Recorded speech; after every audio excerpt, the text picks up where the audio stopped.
여러분, 오늘 설교 제목이 무엇입니까? 마음에 맞는 사람. 누구 마음에 맞아야 되겠습니까? 아이고, 잘하십니다. 하나님의 마음에 맞으면 됩니다. 오늘 설교할 것도 말 것도 없겠습니다. 여러분, 똑같은 상황이라도 어떤 눈으로, 어떤 마음으로 바라보느냐, 마음 자세에 따라서 완전히 달라집니다. 그렇죠? 행복해서 웃는 것이 아니라 웃기 때문에 행복하다. 생각이 바뀌면 행동이 바뀌고, 행동이 바뀌면 습관이 바뀌고, 습관이 바뀌면 인격이 바뀌고, 인격이 바뀌면 운명이 바뀐다. 이런 말 들어보셨죠? 윌리엄 제임스의 유명한 말입니다. 여러분, 마음 자세, 생각이 정말 중요합니다. 오랫동안 암 환자들을 치료했던 의사들이 한결같이 말합니다.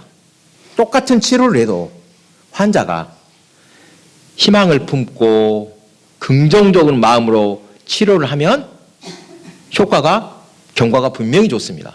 그러나 항상 의심하고 절망하고 부정적인 생각을 하면 똑같은 치료를 해도 효과가 다르다는 것입니다. 이렇게 아파서 병원에 갈 때만이 아니라 보통 때도 긍정적인 자세로 살아가는 것이 건강에도 이롭습니다. 다 경험해 보셨지요? 아무리 밥 3끼 잘 먹어도 어떻습니까? 속이 상할 일 있고 마음에 근심되는 일 있고 부정적인 생각을 하고 있으면 소화도 잘 안 됩니다. 잠도 잘 안 오고 건강에 좋을 리가 만무합니다. 좋은 생각을 하면 몸도 건강해집니다. 아멘. 정신이 육체를 지배한다. 인정하십니까? 예. 더 나아가서 영이 살면은 우리의 내면이 바뀌고 육체가 바뀌며 우리의 삶이 바뀌어지는 것입니다. 아멘. 오늘 말씀은 사도 바울이 다윗을 이야기하며 설교한 내용 중에 일부분입니다.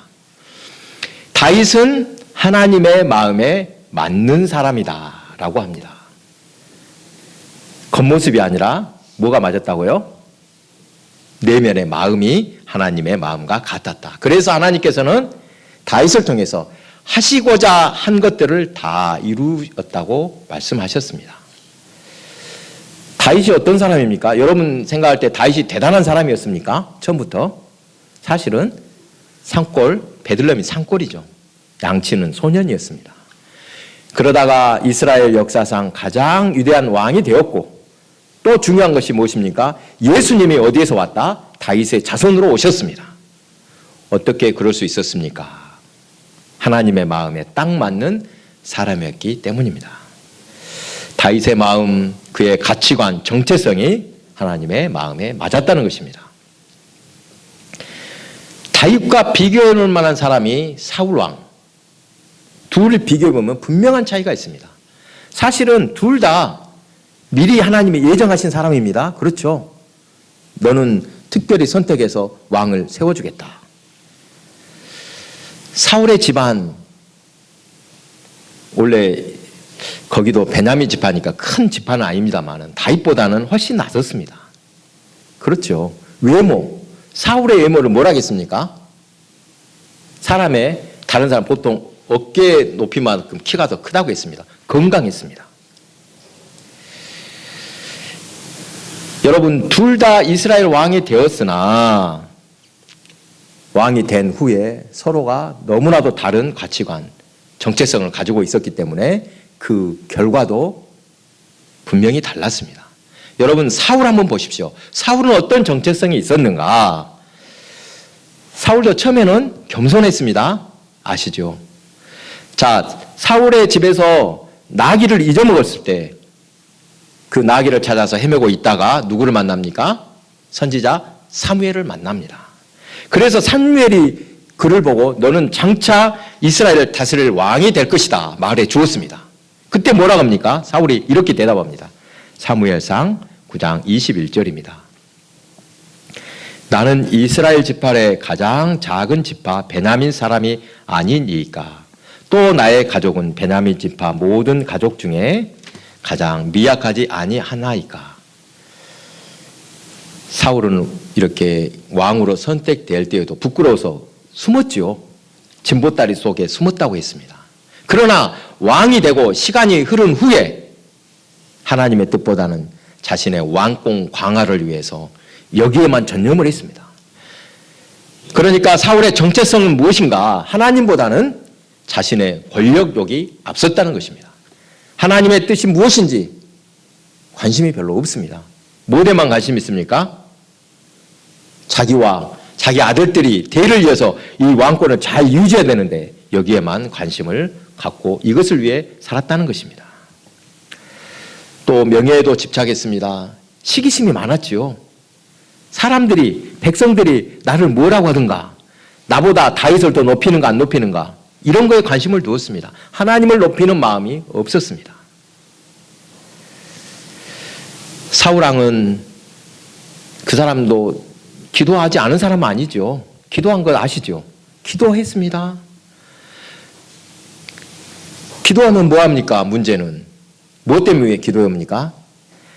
자신의 문제를 해결하려고, 자기 목적한 바를 이루기 위해서 하나님을 이용하는 기도밖에 아니라는 것입니다. 자신의 목표를 달성하기 위해서는 누구도 찾아갔습니까? 하나님이 아닌 엔돌의 누구요? 신접한 여인, 즉 오줌 말로 하면 누굽니까?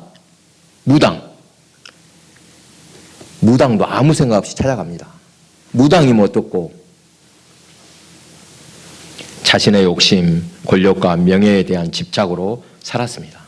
자기에게 방해가 되면 누구도 다 죽였습니까? 제사장들도 엄청 많이 죽였습니다. 이러한 사울의 정체성, 오직 자신의 권력과 명예를 위해서 살았습니다. 사울의 최후를 기록하고 있습니다. 어떻게 사울이 죽었습니까? 하나님으로부터 버림받고 블레셋과 전쟁에서 자기도 죽고 자기 아들도 다 죽고 말았습니다. 시작은 좋았으나 마지막 불행했고 비참했습니다. 자, 그러면 다윗은 어떻습니까? 다윗도 사울도 다 비슷합니다, 사실. 양치는 목동에 불과했습니다. 겉으로 보이는 집안도 대단한 집도 아닙니다. 요즘으로 말하면 금수저가 아니라 뭔 수저? 흙수저. 흙수저입니다. 그러나 다윗은 자신의 기준으로 사는 것이 아니라 누구의 기준으로 살았습니까? 하나님의 기준, 하나님이 나를 어떻게 보시는가, 이것으로 살았습니다. 나는 하나님의 선택받은 백성이다. 분명한 정체성이 있었습니다. 골리앗과 싸울 때 뭐라고 하면서 나옵니까? 나는 만군의 여호와의 이름으로 하나님의 군대로 나간다라고 표현했습니다. 그래서 하나님의 마음에 맞는 사람으로 택함을 받아 이스라엘의 왕이 되었습니다. 다윗의 정체성, 나는 하나님의 백성이다. 또 뭐라고요? 하나님의 군대다. 하나님의 마음에 맞는 사람이다. 여기서 메시아 조상이 될 것이고 후손이 나올 것이다. 이러한 정체성을 얻게 되었습니다. 사울이 오로지 자신의 권력과 명예와 안위만을 생각한 이기적인 사람이었다면, 그런 정체성이었다면 다윗은 어쩐다고요? 다윗도 사실 연약하지요. 그 연약함을 인정하면서도 오직 하나님과의 관계 속에서 나는 나의 모든 정체성은 하나님 안에 달려있다. 이것을 분명히 알고 있었다는 것입니다. 하나님의 마음을 품고 하나님 중심으로 살았습니다. 그래서 하나님 마음에 맞는 사람이다. 이런 평가를 받게 된 것입니다. 그 결과 때로는 넘어지기도 하고 흔들리기도 했지만 끝까지 쓰임을 받고 다윗의 왕가는 그 왕권이 영원하게 이어졌던 것입니다. 여러분은 자신을 어떤 사람이라고 생각하십니까? 여러분 자신이 한번 생각해 보시오. 자기에게 물어보시오. 나는 어떤 사람이야? 나 누구야? 내가 나를 어떻게 평가하는가? 또 세상 사람들이 나를 보고 어떻게 평가하는가? 이것도 무시할 수는 없습니다. 그런데 그보다 더 중요한 것이 누구의 평가입니까? 하나님의 평가입니다. 하나님의 평가가 가장 절대적이고 그것만이 옳습니다. 다른 것들은 다 상대적이고 불완전하고 부분적일 뿐입니다. 일반적인 우리의 정체성이 있습니다. 예수 믿는 사람들, 일반적인 사람들. 어떤 사람, 우리는 뭐라고 말합니까? 나는 예수 그리스도를 구주로 영접하고 생명의 주님을 따르고 믿는 사람이다. 그렇죠? 하나님의 자녀다. 그리스도의 사람이다. 그리스도와 함께 하나님의 상속받은 자다. 이것이 우리의 정체성입니다. 이런 정체성을 가진 사람들에게 하나님이 함께 하십니다. 하나님께서 우리 인생을 돌보시고 책임져 주십니다.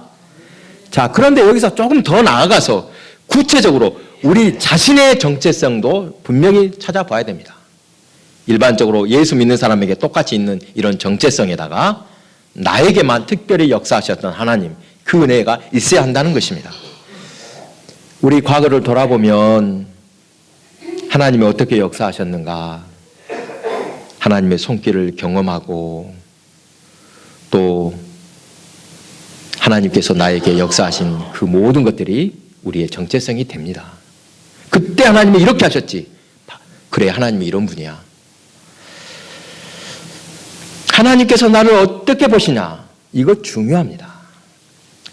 하나님은 아브라함을 아브라함이라고 하셨습니다. 여러분, 아브라함과 아브라함의 차이가 뭐라겠습니까? 아브라함에서 아부가 무엇이냐 하면 아버지라는 뜻이고 람은 높다. 그러니까 아브라함이란 존귀한 아버지, 높은 아버지라는 뜻인데 아브라함이. 그러면 아브라함은 뭡니까? 함. 글자 한자 차이죠. 여기서 아브라함은 많은 민족의 아버지라는 뜻입니다. 아브라함은 뭐라고요? 존귀한 아버지. 아브라함은 많은 민족, 그러니까 열국의 아버지라는 뜻입니다. 아브라함은 앞에 아브라함은 하나님과 관계가 없지만 아브라함은 하나님의 약속이 확정된 이름입니다. 많은 자손을 주시겠다 약속했더니 아브라함 때는 자식이 없다가 누구 때? 무슨 이름 때? 아브라함 때 아들을 주셨고 하나님의 약속대로 아브라함 많은 민족 열국의 조상이 되었습니다. 그러면 예수님이 제자 시몬 베드로를 부르셨습니다. 여러분, 시몬하고 베드로가 같은 사람입니까? 다른 사람입니까? 같은 사람이죠. 시몬은 뭐고 베드로는 뭡니까? 사실은 시몬은 아람어죠, 아람어. 그러니까 자기 원래 이름이고 베드로란 말을 예수님이 별명처럼 붙여준 이름입니다. 시몬이라는 뜻은 뭐예요? 아람어로 응답하셨다, 하나님이 들으셨다는 뜻이고, 베드로는요 반석이죠. 그러니까 게바라고도 하지 않습니까? 아람어는 게바, 헬라어로는 베드로. 그렇죠. 반석이라는 이름을 지어주신 것입니다. 그랬더니 그 이름 따라서 어떻게 됩니까? 베드로는 베드로로 정말 반석처럼 살아서 초대교회 신앙의 든든한 반석이 되었습니다. 여러분, 우리가 자라면서 부모님이 우리에게 좋은 영향만 미쳤습니까? 항상 부모님이 나한테 좋은 것만 주셨습니까? 안 좋은 것도 주십니까? 부모들이 사실 우리에게 해롭게 한 것이 많습니다. 사실은 물론 은혜가 키워줘서 고맙지만 세상이 우리를 또 보면서 좋게 안 봅니다. 다르게 키우도록 그 정체성을 키워가도록 하지 않습니다. 그냥 세상은 우리한테 도움 안 됩니다. 사실은. 여러분, 좋은 부모를 만나서 좋은 정체성을 가지면 얼마나 좋겠습니까만 반대의 경우도 많더라는 것입니다. 그러다 보면 거짓되고 나쁜 정체성이 나도 모르게 자리 잡게 된다는 것입니다. 여러분, 야곱의 이름이 뭐라겠습니까? 야곱 뜻이요? 발뒤꿈치를 붙잡는 자. 그렇죠. 누가 이름 지어줬어요? 그 이름 누가 지었습니까? 부모가 지어줬지 않습니까? 좋은 이름입니까? 야곱이 나쁜 이름입니까? 여러분 듣기에 그냥 뒤에는 발꿈치나 잡고 넘에 발이나 걸려 넘어뜨려라. 어떻게 부모가 그렇게 이름을 짓냐는 것입니다. 형 속여먹고 아버지 속여먹고 진짜 이름 지어준 대로 야곱은 살았습니다. 그런 야곱을 하나님께서 새로운 이름을 지어주셨습니다. 뭐라고 부르셨습니까? 너는 이제 야곱이 아니라 누구다? 이스라엘이라. 아멘. 이스라엘 뜻이 또 뭐라겠습니까? 하나님과 교류에 이긴다. 이런 뜻이지만 또 뭔 뜻이냐? 하나님의 왕자라는 뜻도 있습니다. 그야말로 야곱은 하나님이 말씀하신 것처럼 그의 야곱의 삶을 마치고 이스라엘, 새로운 정체성을 갖고 그대로 살게 되었습니다. 우리의 정체성은 무엇인가? 우리에게 찾아오셔서 하나님은 어떻게 역사하셨는가? 어떻게 우리를 만나 주셨는가? 우리는 어떤 은혜를 체험했습니까? 또 나에게 주신 하나님의 능력과 재능이 또 무엇인가? 하나님이 우리에게 주신 약속, 특별한 약속은 또 무엇인가? 그것을 신뢰하고 따르면 세상 사람들 말 듣지 않고 부정적인 말 듣지 않고 하나님께서 주신 것만 따라간다면 우리는 분명 건강하고 또 바른 자아상이 갖게 될 것입니다. 나의 정체성이 분명해질 것입니다. 아멘. 내가 생각하는 내가 아니라 누가 생각하는 내가 중요합니까? 나를 부르시니 하나님께서 나의 삶의 존재가 될 때 의미가 있다는 것입니다. 여러분 한번 자신의 정체성을 돌아보시기 바랍니다. 아까도 한번 말했습니다만 저는 이렇게 말하고 싶습니다. 나는 하나님의 사람이다. 여러분도 따라해 보십시오. 나는 하나님의 사람이다. 나는 말씀의 사람이다. 나는 치유하는 사람이다. 나는 다른 사람을 세우는 사람이다. 아멘. 하나님은 우리를 이런 사람으로 부르시고 훈련하신 줄 믿으시기 바랍니다. 나의 상처, 나의 경험 이런 것들에 의해서 조작된 것, 거짓 자아를 버려야 합니다. 저도 사실 오랫동안 어릴 때부터 들어왔던 상처, 거짓된 것이 너무 많았습니다. 저는 항상 이런 말 잘 들었습니다. 저희 집이 무지하게 가난했습니다. 옛날에 초가집 사는 집은 동네 한두 집 있었습니다. 너는 가난한 집 얘기야. 그 다음에 또 키도 작아. 키 작던 소리 그렇게 듣기 싫었습니다. 키 작고 볼품없어. 저런 집에서 무엇이 잘 될 수 있어? 저런 집에서 인물 나겠어? 찢어지게 가난해요. 그런 집에서. 이런 부정적인 생각을 많이 듣고 그것이 자리 잡고 있었습니다. 여러분 상처로 만들어진 정체성 가지면 안 됩니다. 어려서 받은 이 반복된 상처가 우리의 마음을 지배해서는 안 됩니다.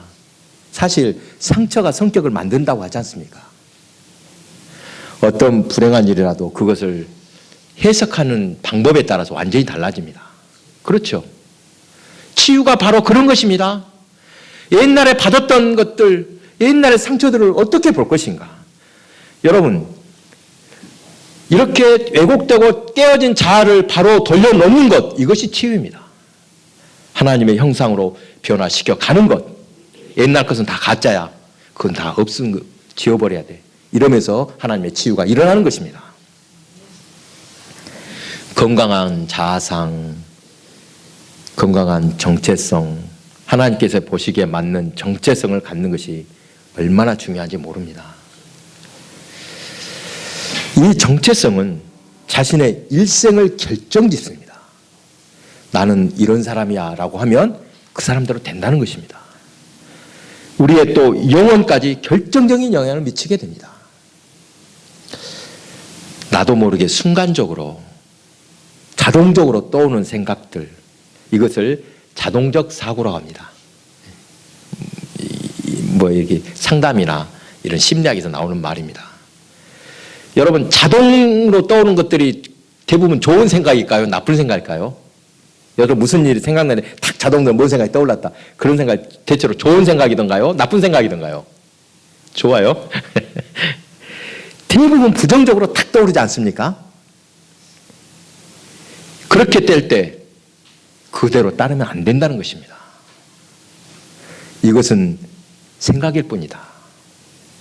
지나온 삶 속에서 반복돼서 이 비슷한 경험 속에서 자동적으로 떠오는 이 나쁜 자동적 사고. 여러분, 이 자동적 사고도 어떻게 형성이 되는가? 내가 무엇을 읽고 무엇을 듣고 또 누구하고 함께 살고 있는가? 여기에 따라서도 상당히 영향이 큽니다. 나도 모르는 사이에 어쩐다고요? 생각의 방향이 은밀히 다 그쪽으로 이끌린다는 것입니다. 이제는 그것을 무심하게 받아들이거나 또 그대로 말하고 행동하면 안 될 줄 믿습니다. 사람들이 항상 부정적인 생각이 떠오르죠. 그러면 어떻게 해야 됩니까? 이것은 내 본심이 아니야. 탁 막아야 됩니다. 그리고 어떻게 해야 됩니까? 이건 자동적인 반응일 뿐이야. 이렇게 여러분이 알아야 됩니다. 성공과 실패하는 사람들의 차이. 어떤 생각이 떠오르냐? 누구나도 다 나쁜 생각 떠오르지 않습니까? 그러나 결정은 누가 해요? 결정은 내가 합니다. 어떤 생각이 떠오르냐에 따라서 달라지는 게 아니라 어떤 생각을 선택했느냐에 따라서 달라진다는 것입니다. 부정적인 생각이 떠오르면 그때는 어떻게 하라고요? 이건 생각일 뿐이야. 내 상처에서 나오는 부정적인 것이야. 이를 따를 것인지 말 것인지는 내 자신이 선택한다. 그리고 하나님의 생각, 하나님의 말씀, 약속을 주신 주님을 바라보십시오.